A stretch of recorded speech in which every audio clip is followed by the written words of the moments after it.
I think if I hear you call me Becky one more time, six-pack, I'm gonna pop your tops. All 6 of them. Who are you?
Hey, this is Matt once again. Welcome back to another review. There's another Patreon request, this time for Richard. And a little bit late on this, I apologize for that. If anyone's ever interested in requesting pretty much any type of video, you can do so either request it directly, sending it to my PayPal, or join me on my Patreon. Both links are down below in the info box. If not, no worries, but if so, thank you. Now, Monkeybone, I think I had reviewed this before, but I might have been taken down for stupid reasons, which I won't get into. This is a film that's very much hated. Now, I could be wrong, but I think the story is, this is the guy who directed Nightmare Before Christmas. I believe Selick is his name, S-E-L-I-C-K. Now, rumor is that something happened behind the scenes. He was either fired in the middle of the making of the film, or whatever. I mean, Rose McGowan has a interview where she talks a little bit about it.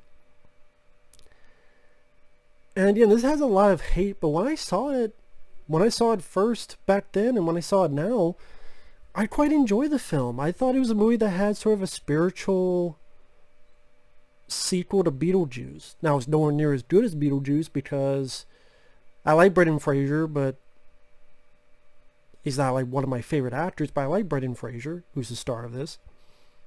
But he's no Michael Keaton. And its tone at times is inconsistent in a way, where what I liked about it was, especially in the nightmare world, the imagination, the creativity, the world that it built up. Because the story of the film is about this cartoonist played by Brendan Fraser, who created this comic strip called Monkeybone, which has been very successful. And there's all this marketing that needs to be done and wants to be done. Dave Foley is his manager, saying, hey, you can make a lot of money, but Brendan Fraser isn't about that. He's in love with this girl, I think played by Bridget Fonda. And he's like, hey, want to be together? One thing leads to another. There's a car accident, and he's in a coma. And while in a coma, he's in this land called Downtown. I want to get all the gist of this. I believe this is based on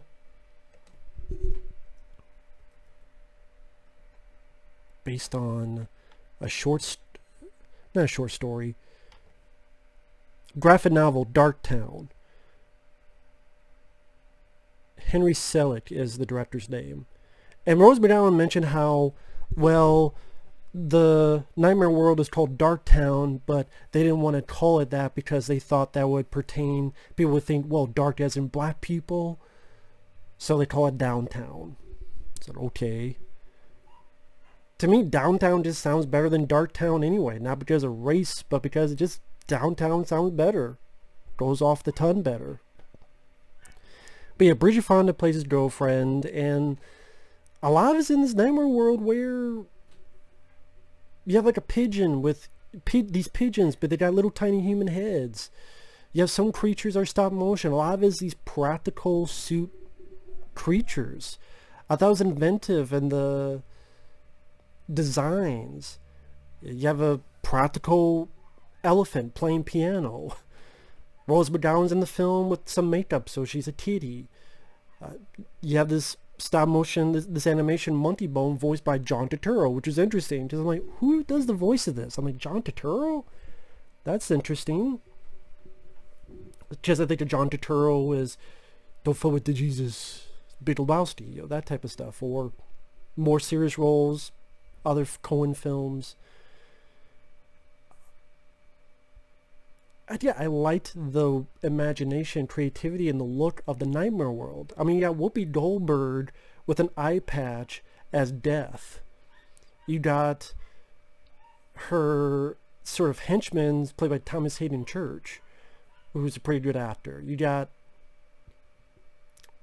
again, I thought the way the sets looked and the cinematography, the whole nightmare world, downtown as they call it, I thought was cool to watch and cool to be a part of. And then on the flip side, what did not work the best was the humor.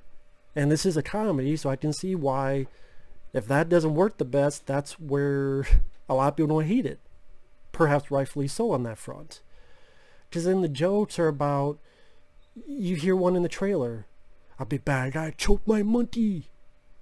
You know, choke the monkey, but no, it's actually choke this Monkeybone. And Monkeybone, he tells about how, he keeps chatting about how much he wants to fuck Brendan Fraser's girlfriend. Or it goes dive, dive, dive, and tries to go for Rose McGowan's breasts. Other pieces of humor. Because what happens is that there's a chance to go back, but Monkeybone steals the chance, and so Monkeybone goes back into Brendan Fraser's body. So Brendan Fraser has woken up, but he's controlled by Monkeybone. So he's acting different, and Bridget Fonda's like, why are you acting so different? He's more of a horny character. He watches monkey porn on the Discovery Channel. See, that's to me the detriment of the flick. Is the humor isn't that great. So you go, well, it's a comedy. If it doesn't work on that front, it fails. And I can understand that. But liking Brendan Fraser as an actor, the other pieces of the cast, Dave Foley, Bridget Fonda, Rose McGowan, Chris Kattan shows up later. Its weirdness and its creativity kind of got a lot of bonus points for me. Another one where he's in this jail in downtown, but the jail has like Attila the Hun, Jack the Ripper, and Stephen King. I'm like, okay, that's strange. Or Bridget Fonda tries to wake the comatose Brendan Fraser up, so he's like, here's his juice, nightmare juice. Let's give him more nightmares. Maybe we can scare him awake. It's a weird idea, but okay. So one of the nightmares is this black and white bit where Brendan Fraser is a bug ready to be experimented on. I mean, really creepy, like crazy visuals. Giancarlo Esposito is the god of sleep. Now, he's done a lot more successful stuff. I remember him, of course, as the guy in Maximum Overdrive that got electrocuted by the video game arcade machine. That guy. You know, when he's trying to steal all the shit and cigarettes, and he's mesmerized by the arcade machine. So yeah, I know he's done a lot more successful stuff, Giancarlo Esposito, but I remember him as a guy from Maximum Overdrive. Always will. But yeah, he has a decent role in this. I mean, a dog gets some of this nightmare feel, and this is what I mean by its weirdness. Like, its weirdness kind of appealed to me. Almost, I want to say Meet the Feebles, but it's not nowhere as good as Meet the Feebles. But like, a dog gets this nightmare gas, almost as if the fucking Scarecrow's giving it to people from Batman. And it has a nightmare where it's tied up. You have cats, like actual cats, but they're in redneck cowboy outfits and they're ready to neuter the dog. So redneck cats ready to neuter the dog, and that's the dog's nightmare. I watch this, I'm like,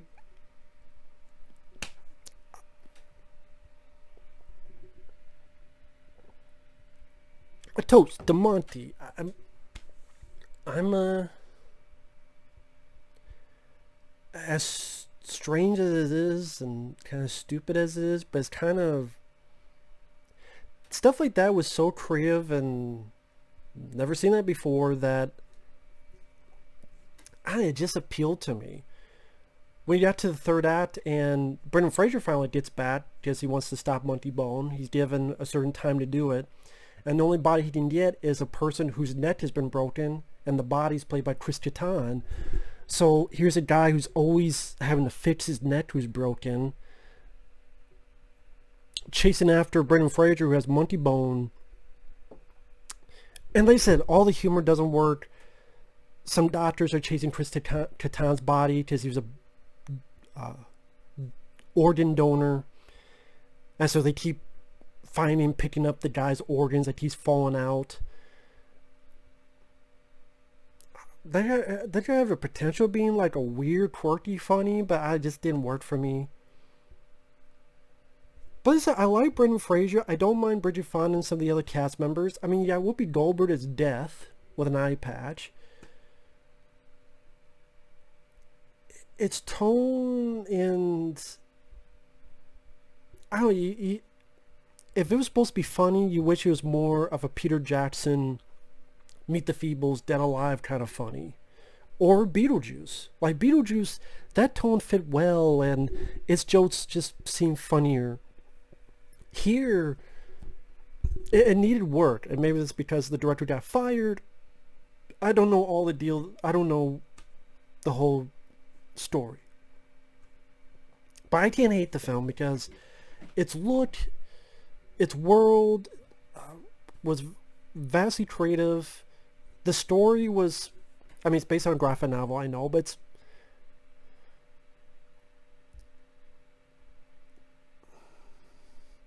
I don't know why I think of the film Cool World, but for some reason that popped in my head and I go, I like this more than Cool World. Like I just, because you have a creator of something and he gets into another land and then meets one of his creations, and then it's a race to get to the real world, although really not much of the other story is the same between the two. But that was another film that tried to be like creative and different and not strictly for kids. But I don't know, this one I was more interested in, and I don't think it's a 4.7 out of 10 bad. Just on a visual creative level, I thought it had more merit than that.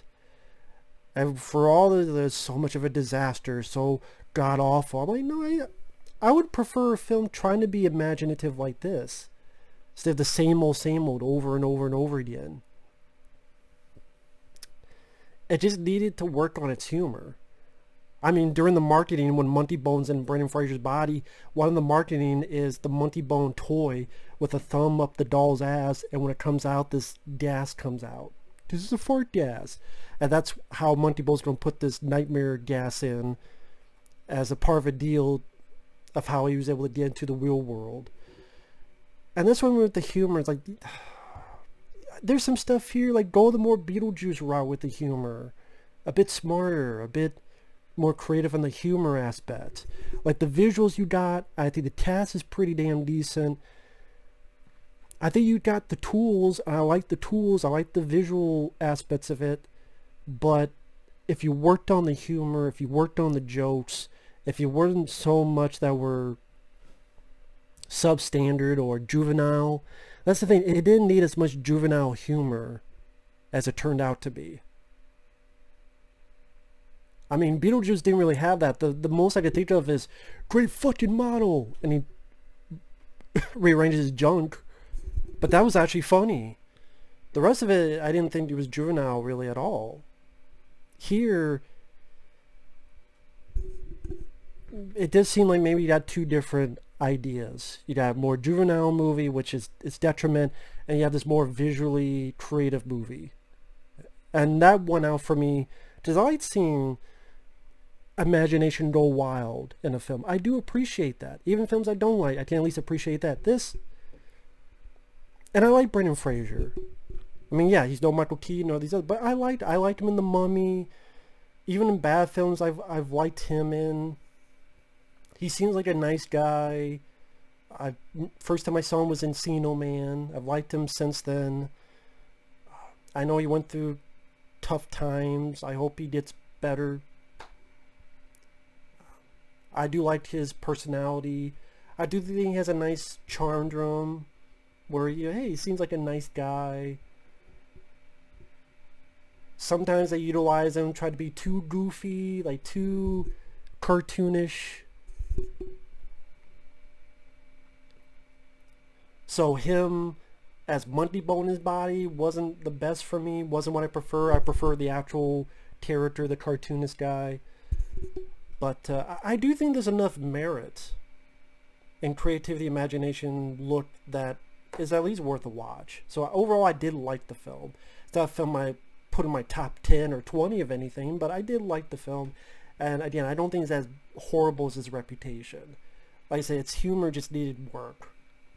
Some of the juvenile stuff should have been taken out or be molded into something a bit more of a smarter, a bit more of a... Take the creative juices of the visuals and some of the story aspects and put them a bit into the humor and make those a bit more creative. But anyway, thanks for watching. Take care. We'll see you guys later. Bye-bye.